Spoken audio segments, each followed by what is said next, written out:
Would you buy back your business after selling it, then sell it again? Well, that's what David Rodnitzky did, former founder and CEO of 3Q Digital. He scaled his business profitably, got an offer for over $60 million, could not refuse it, sold the company only to find out later that the buyer couldn't make the final payment, leading him to buy back the company at a steep discount and having the opportunity to sell it again. David is a deal-making genius and has dedicated his career to help similar founders navigate their exits.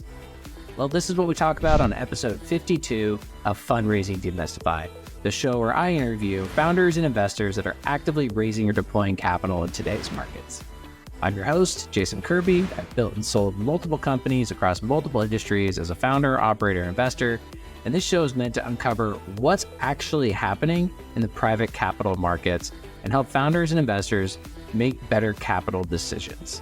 This show is published weekly, and to get notified of new episodes and get access to free freebies like our guide on how to negotiate term sheets or get a hyper-relevant list of investors specific to your business, be sure to subscribe at join.thunder.vc. Just go ahead and go to join.thunder.vc.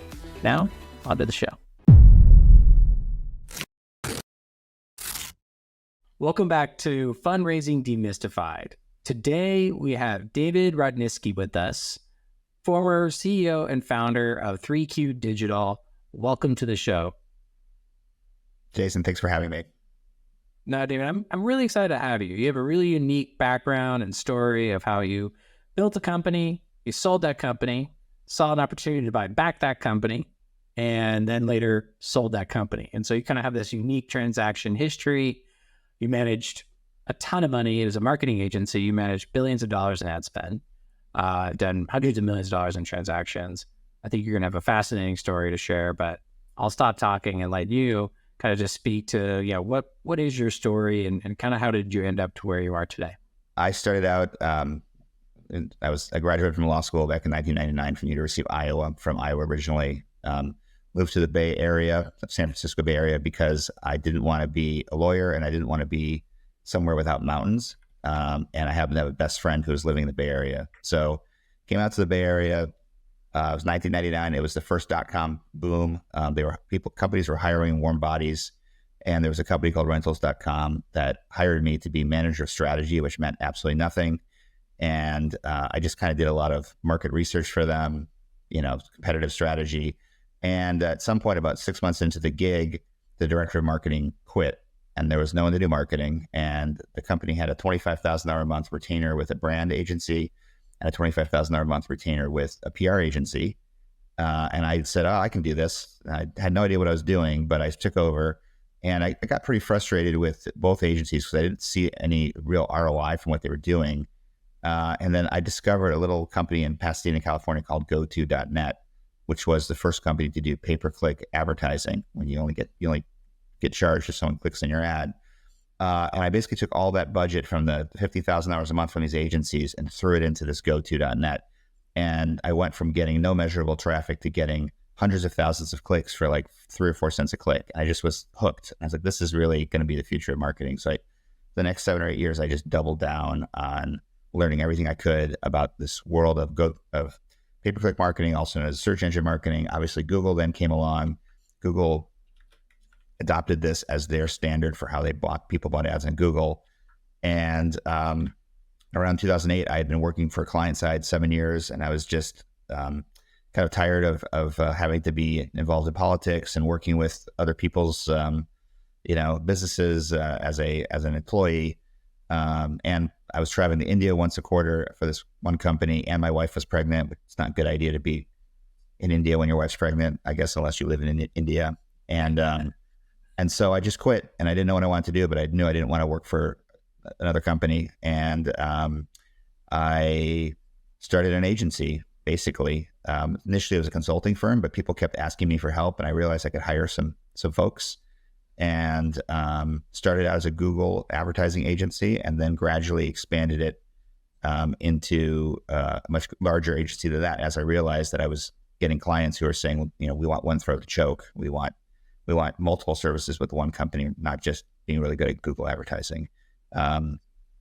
I can keep going there, or we can pause. What's the best way to continue, Jason? Well, no, so we kind of hear the story of, the concept of, building 3Q, but when did it start to really take off, and to what scale did it reach, and when did you decide? I think you sold it in 2015.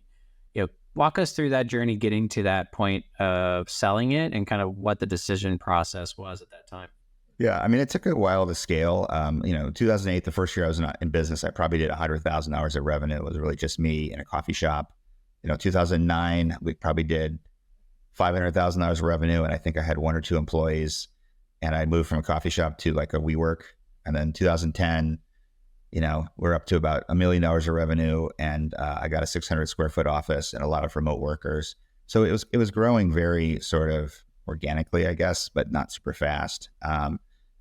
At some point around 2011, 2012, I started to see some sort of breakthrough velocity, started to get much bigger clients. We had a lot of success actually with venture capital firms starting to send us business, because we started to build a good reputation in Silicon Valley. And so we had 3 or 4 venture firms who basically, almost as a matter of course, when they took on a client in a certain vertical, that they immediately sent it to us. And we started to really see a lot of traction there. We started to double down on our marketing in the Bay Area. So one of my adages that I really love in marketing is, if you can't be number one in a category, create a category you can be number one in.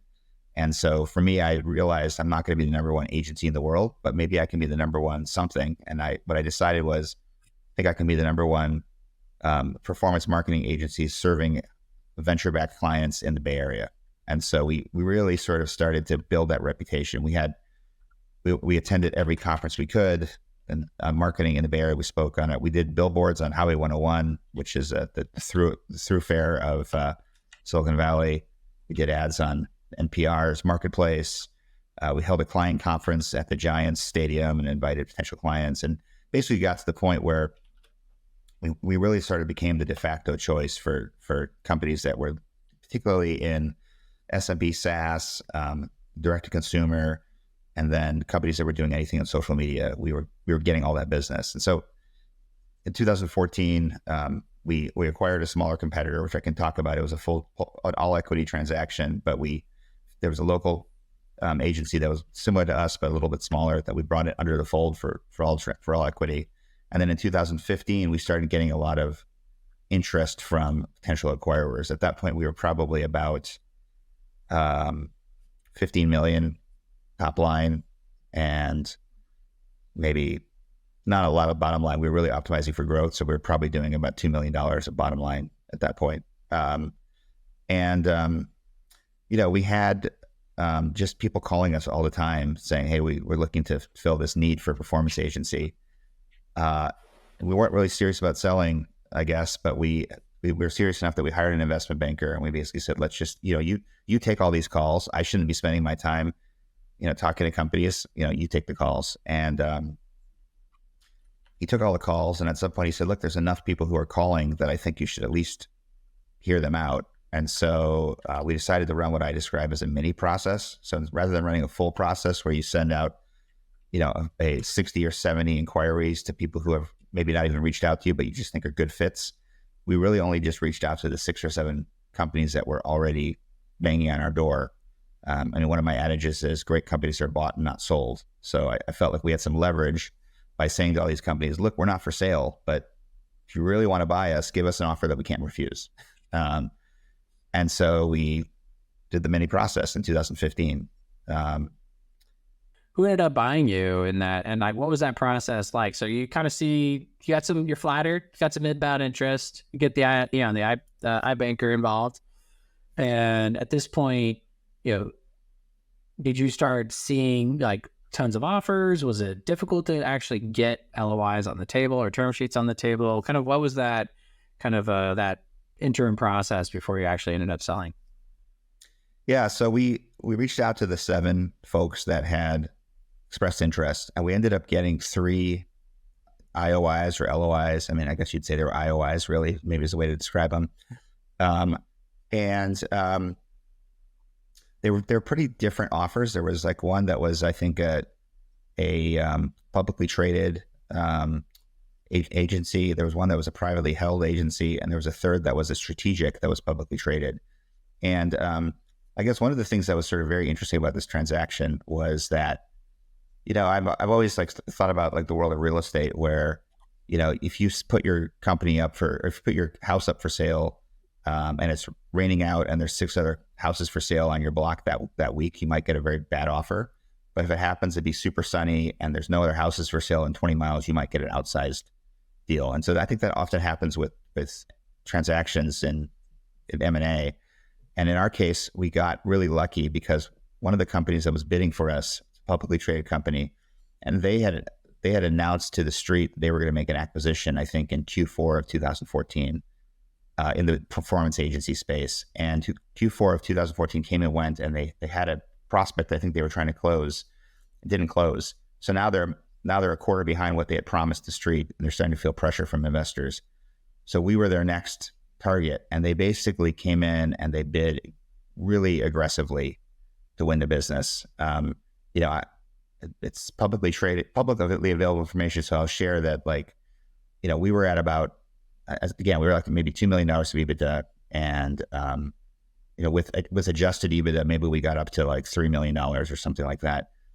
But these guys ended up bidding $65 million for the business, and I would say that the standard for like a $3 million adjusted EBITDA business at that time would probably have been in the 35 to 40 million range. And in fact, the other bids pretty much came into that range.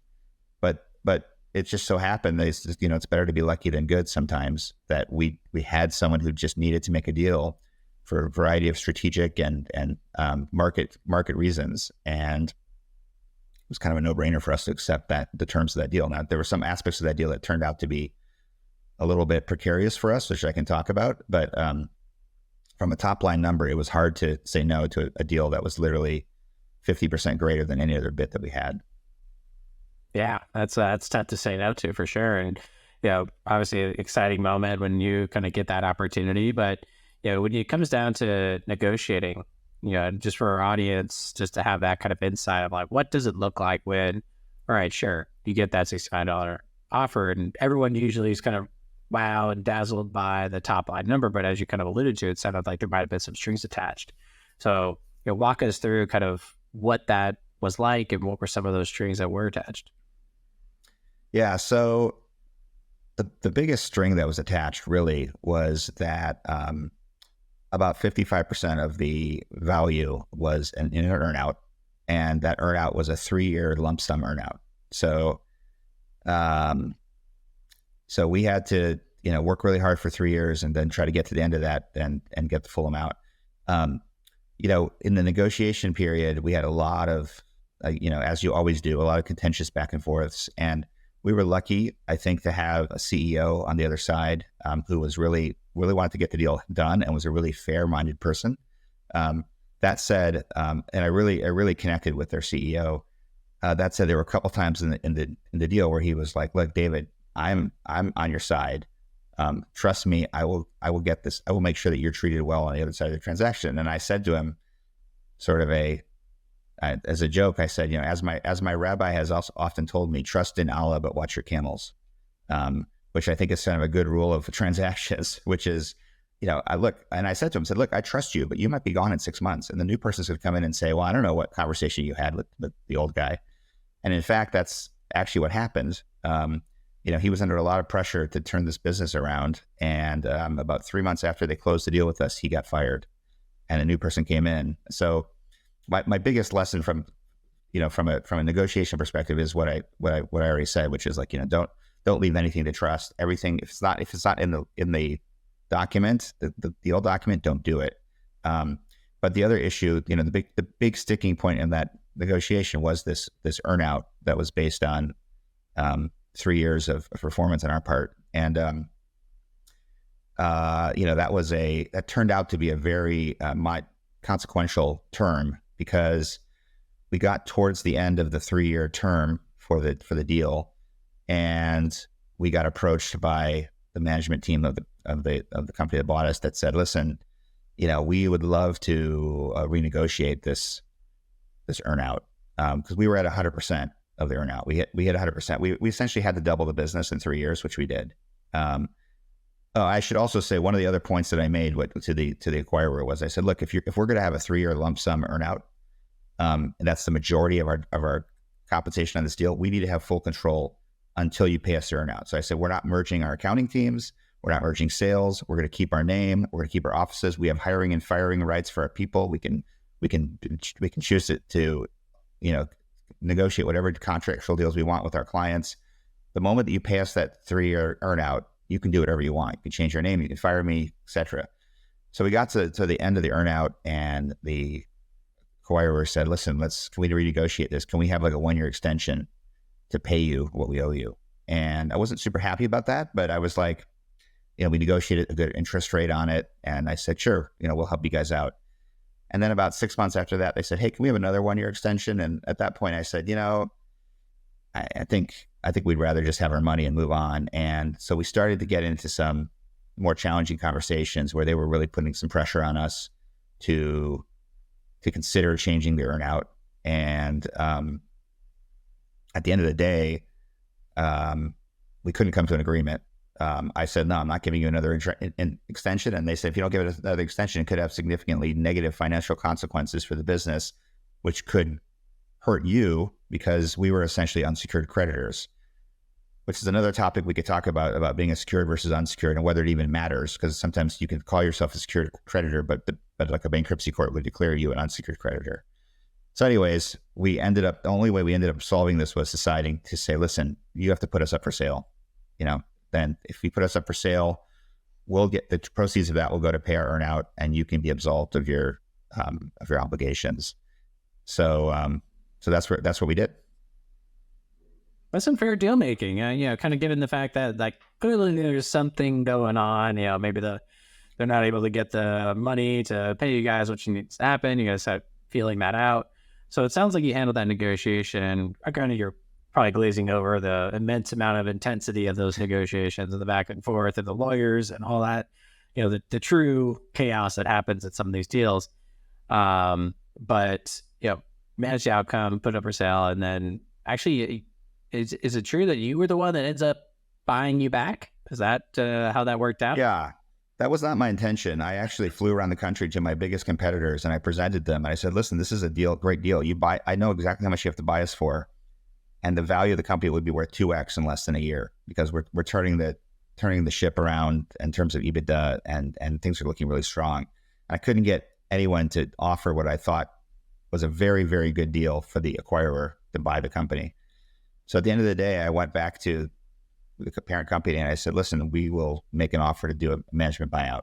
So we raised $10 million from a local bank, and we sort of pledged our own debt that they owed us as part of the purchase price, and we were able to buy the company back. Wasn't my intention initially, but that was the best alternative to a lot of bad alternatives, and we did end up buying the company back for about 65 cents in the dollar for what we sold it for 3 years later. So we already knew we had a good deal, and the business had doubled from a top line perspective, and that by the time we were done buying the company back, the EBITDA had probably doubled as well.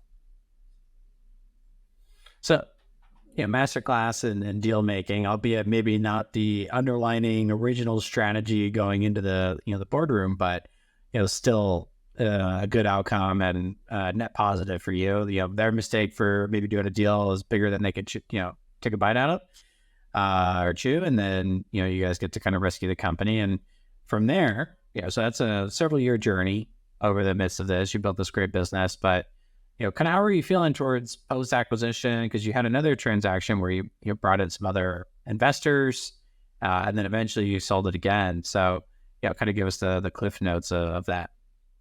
Yeah, I mean, when we took the company back, we really were excited to be independent again, and we actually made T-shirts up for all the staff that said 3Q, an independent agency. Very excited that we were running the company again.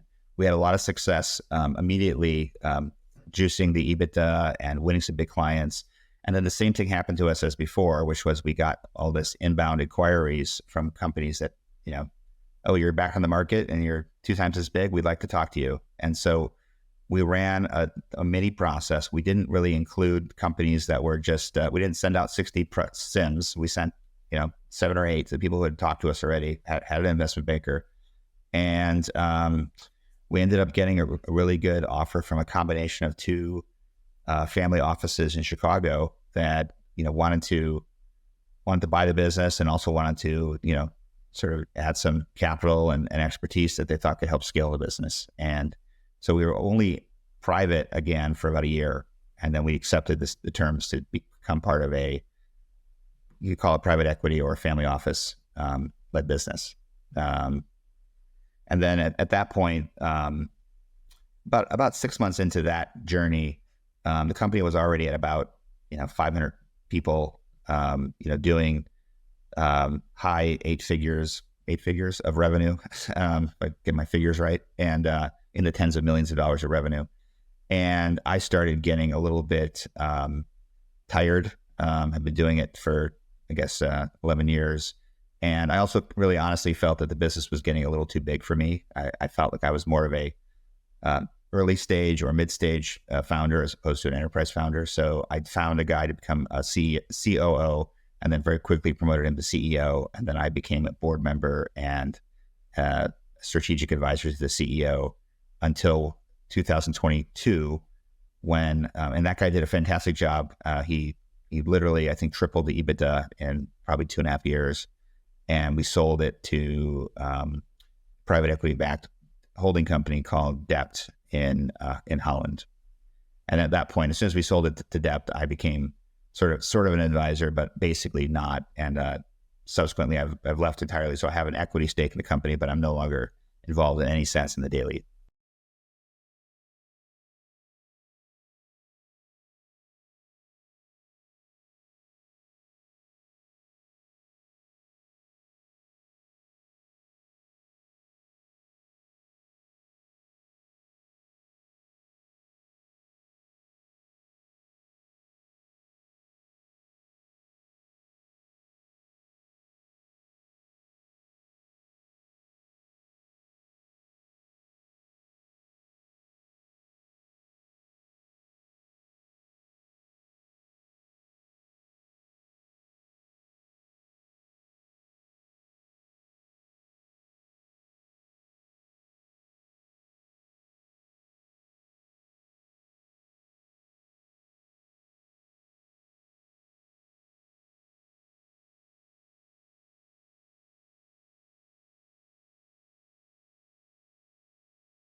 So I know that was, quite the story and journey that you shared with us, but I think it's so unique and just kind of a testament of just the deal-making journey as a founder. You want to build a business, but do you have these kind of core major milestones of, selling, reselling, buying back, selling, as experiences I find to be particularly fascinating. But I want to kind of, change gears here because, you're an expert in the marketing world. You build a very sizable company in this space. When it comes to like a marketing agency, you wrote a book on how to sell a marketing agency, why to sell a marketing agency. I guess kind of what makes a business in this case sellable? Like what makes it attractive? And if a founder is running a business, in this case, maybe a bootstrapped, agency of some kind, what makes it attractive to be potentially bought? Yeah, I mean, I think there's hard factors and soft factors. The hard factors are things like EBITDA. Past 12 months of EBITDA is the number one factor people look at when determining the value of a business. There's also your compound annual growth rate, both of EBITDA and revenue. There's things like revenue concentration, which generally is not good, but that sort of thing. Recurring revenue versus project revenue. Recurring is preferred. The strength of the management team, the strength of clients, the degree to which you're a leader in the industries that you're targeting. At the end of the day, it all comes down to, does the acquirer feel like this is a business that's going to continue to scale and has the opportunity to scale even faster than scaling now and drive significant profit? And a lot of times there are agencies that get excited by like, oh, I have this big client. Apple's my client. Like, okay, that's nice. But if your EBITDA is $200,000 a year and Apple's your client, you're not going to get a $100 million exit. You're going to get an exit on EBITDA. And the same thing is true for agencies. Sometimes say, oh, I built proprietary technology, so I want to be valued like a software company and not an agency. And I always say to these agencies, like, look, if people are buying you for your services, doesn't matter what your technology is, you're going to be valued as services agency. So, there are a lot. There's some qualitative things about like, oh, do they believe in the management team? Do you have a diverse stream of clients? But at the end of the day, it's how much profit do you have and how fast is that profit growing that really drives the multiple in an agency. And what do you typically see as far as a range of multiples? Because you're currently advising and helping agency owners and business owners sell their businesses. So what kind of multiples are you seeing as far as a range in this market? I mean, it varies substantially. I think one of the biggest factors in determining the multiples is how big the agency already is. So an agency that's doing, let's say, $1 million a year of EBITDA probably is going to get a valuation of something in the range of 2 to 4 years of last 12 months EBITDA, so $2 to $4 million. An agency doing $10 million of EBITDA, because it has more enterprise scale already, could easily do, call it 8 to 12 times EBITDA. So you could be looking at a $120 million transaction on a $10 million business versus a $2 million transaction on a $1 million business. And then if you get to the point where you're at $15, $20 million EBITDA, you could get into the sort of 15 to 20 times EBITDA range. It's about sort of predictability, and the bigger you are, the more likely it is that you have figured things out to drive scale, and you don't have the founder hit by a bus problem that, the founder leaves and the business completely disappears. There's the agency is bigger than the founder. So it really does depend, but growing your EBITDA quickly is the number one way to get the highest multiple.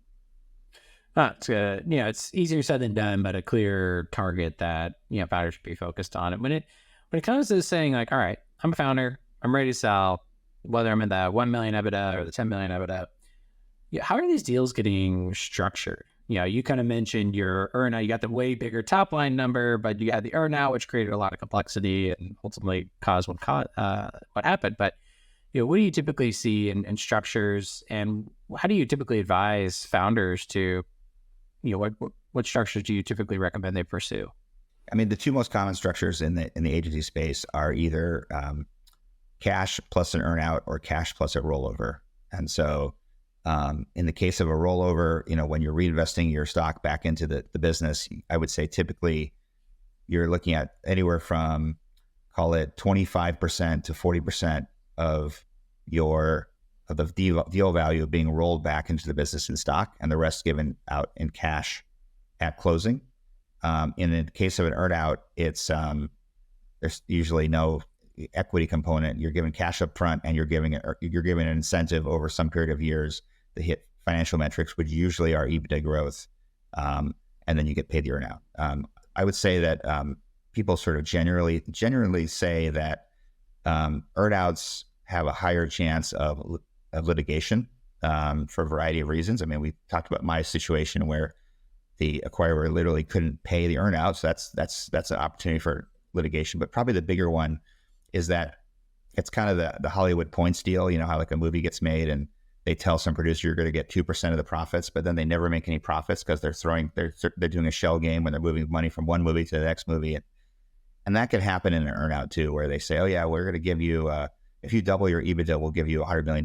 But then as soon as you close the deal, the bigger agency says, all right, well, I need you to work on this account for free because we really need to win it. Well, I can't do that. I need to hit my EBITDA. Well, sorry, we're not making EBITDA on this deal. It's a strategic deal. So that really can happen quite frequently. I mean, what an acquirer will say is they often like the rollover because it incentivizes the team that you're buying to be aligned with what the acquirer wants to do. Again, from the perspective of the person being acquired, if you have a rollover and someone else is a majority owner, they may have different objectives than you. And so if you have a huge percentage of your net worth now in equity in a company that you don't control, that can be very nerve-wracking. So there's pros and cons to both. I have done both. So, I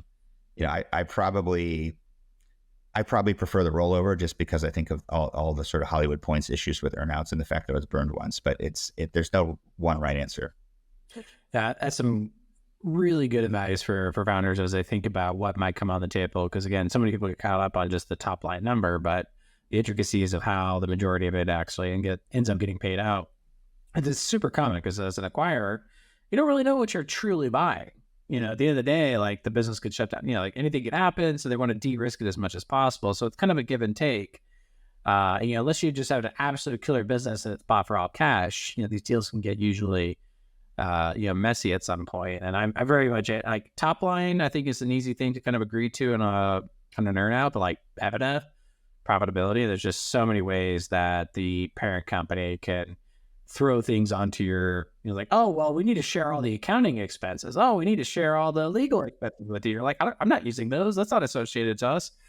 And they can just eat away at your EBITDA. Like, oh, you missed it. Sorry, no money. And you're like, what have I been doing for the last 3 years? Yeah, exactly right.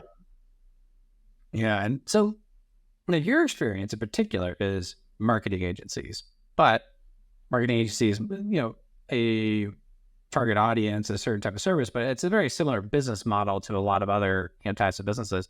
Do you see kind of the lessons that you learn and teach in the marketing space or the marketing agency space kind of overlap into like staffing agencies, law firms, or any other type of kind of agency service-based business? Absolutely. I mean, I think almost any professional services business is going to be treated the same way as a marketing agency business is. I mean, at the end of the day, when you're buying a professional services business, you're buying human capital. And so your success in growing that capital depends on keeping those people there. And, I think the biggest fear that people have for any professional services firm is having a founder or a set of founders who are intricately involved in the business, particularly when it comes to client satisfaction and sales, because the biggest fear is that you buy a company and then the founder says, you know what, I'm not really interested in doing this anymore. Thanks for the cash. I'm going to go sit on the beach. And all of a sudden, all the sales that you were expecting that founder to bring in through his or her networking and all the client relationships that this founder has built up for the last decade are now at risk. So that is the case for any professional services business, for sure.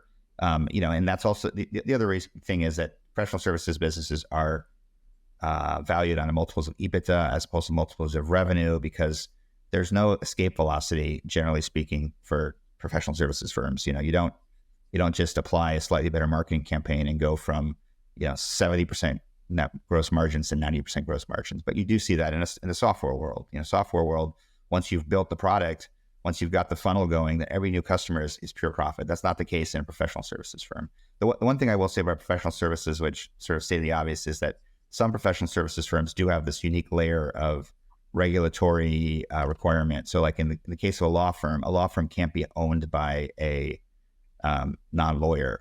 I think the same is true for a physician's practice. So there are ways around that, but that adds an additional level of complexity. Not the case in marketing. There's no requirement that a marketing firm needs to be owned by a marketing person. I'm glad you shared that. And then, what you kind of mentioned how you financed the repurchase of your deal. So you basically said, I'll, wipe out that IOU, the debt they owed you, plus you raised a little bit of debt yourself. When you see these deals getting done in the market now, like how do you typically see these acquirers financing these deals and financing the initial purchase and then potentially financing the earnout? Well, a lot of the deals that are being done in the marketing world today are private equity backed. So the private equity company at a baseline has raised money from limited partners and has the money to just put out and invest in these companies. But the private equity companies are also very often working with a bank to use leverage on the EBITDA that they're acquiring to make the transaction. So depending on how aggressive the private equity firm is, they would look at anywhere from maybe just a 1x leverage EBITDA all the way up to a 3 or 4 times leverage.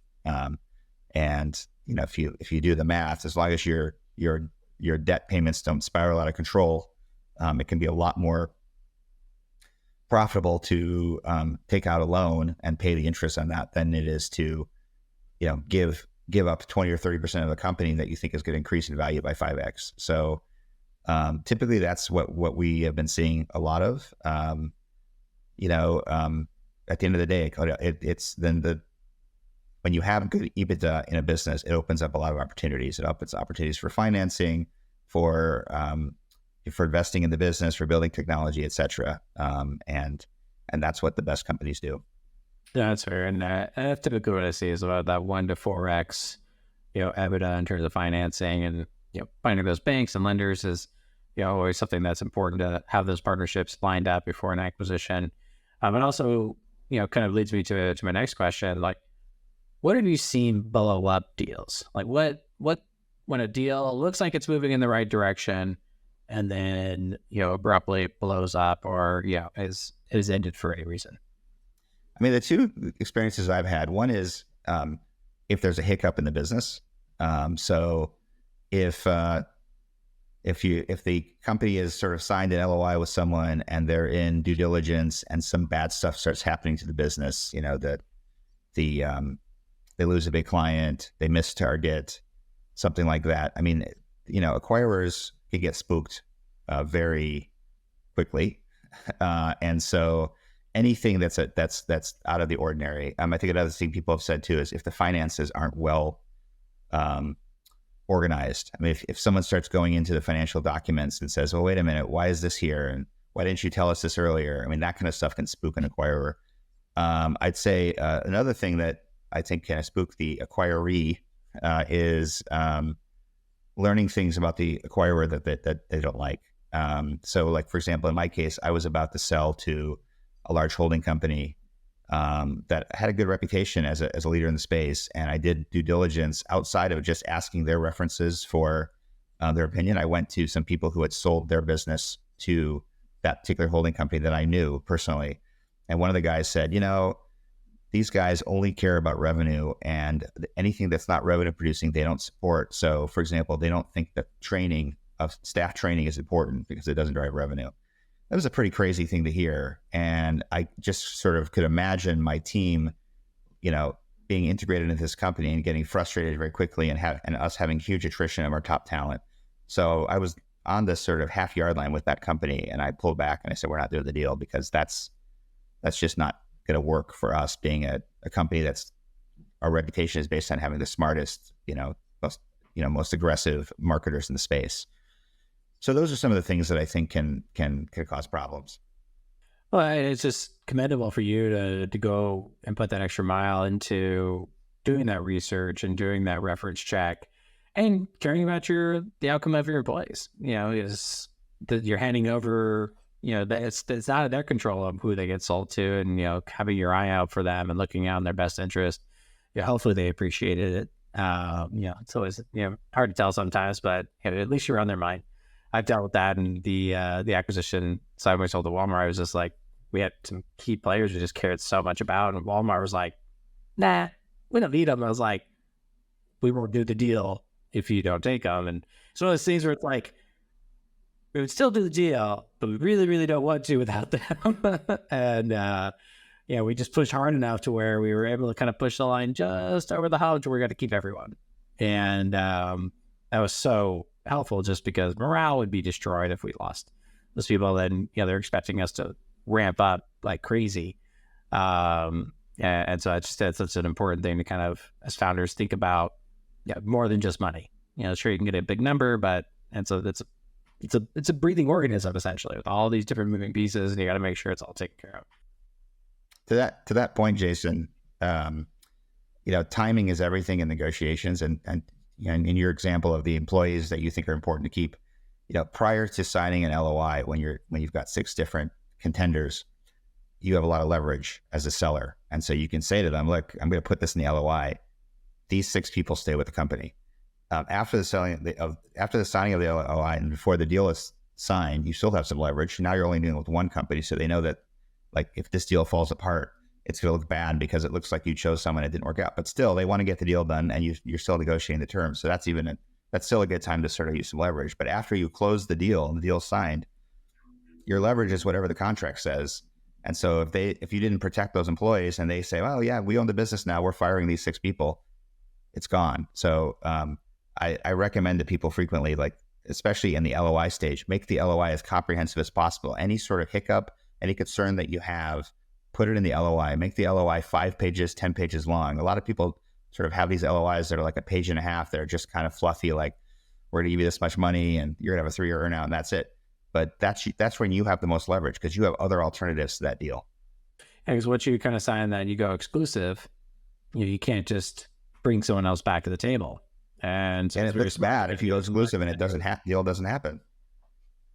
Yeah. Then it sends a signal that you're like, all those people that would have bought were like, whoa, what did they pull out? Did you pull out? Yeah. Exactly. Are you going to pull out if we go in? Yeah. So it creates a lot of ambiguity in the deal making, and just, there's a lot of deals on the table and you're no longer the hot, deal that people want to pay attention to, because you might have some baggage. So some great advice, which, kind of leads me to my next question. What advice beyond what we shared today would you give to founders who are maybe thinking about selling, or have the big dream one day that they'll sell when they get to whatever, milestone? What would be your advice to them? I think the biggest advice that I probably give people is, are you sure that you want to sell?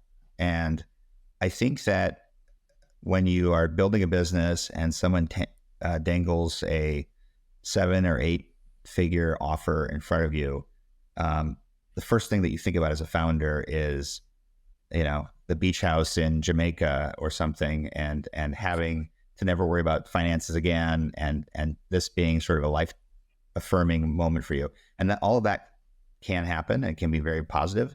But the more I've been on the post exit founders side, if you will, the more I've run into founders who have dealt with a lot of anxiety and depression after selling the business. And the way that I would sort of describe the root cause of this is that when you sell your business, sometimes you're selling your purpose and identity for cash. And so if you think about it that way, if you think about, like, I've spent the last 15 years building this business, I've got a great reputation in space. I love what I'm doing. I feel like this is a mission driven organization that I'm trying to, shape the world or shape my industry. And suddenly you give all that up and someone gives you a pile of cash and says, okay, we got it. We don't need you anymore.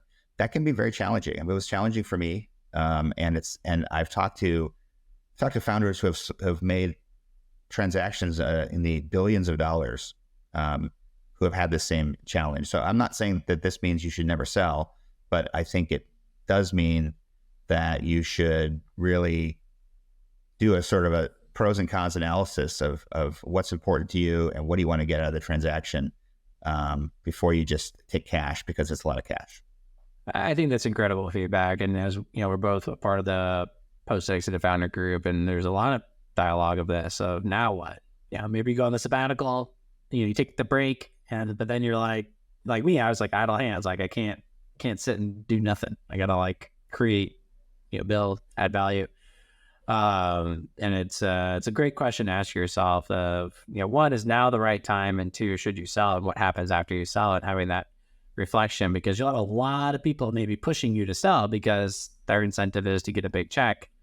And they'll constantly be like, oh yeah, David, great idea. Definitely take the deal. And, but they don't really care what happens after, because they're going to get their check. And, I think it's so important to have those conversations and just have the thought process, just go through the exercise of what happens next. And is it something that you envision is a net positive for you? Because you still have control, you still have the choice.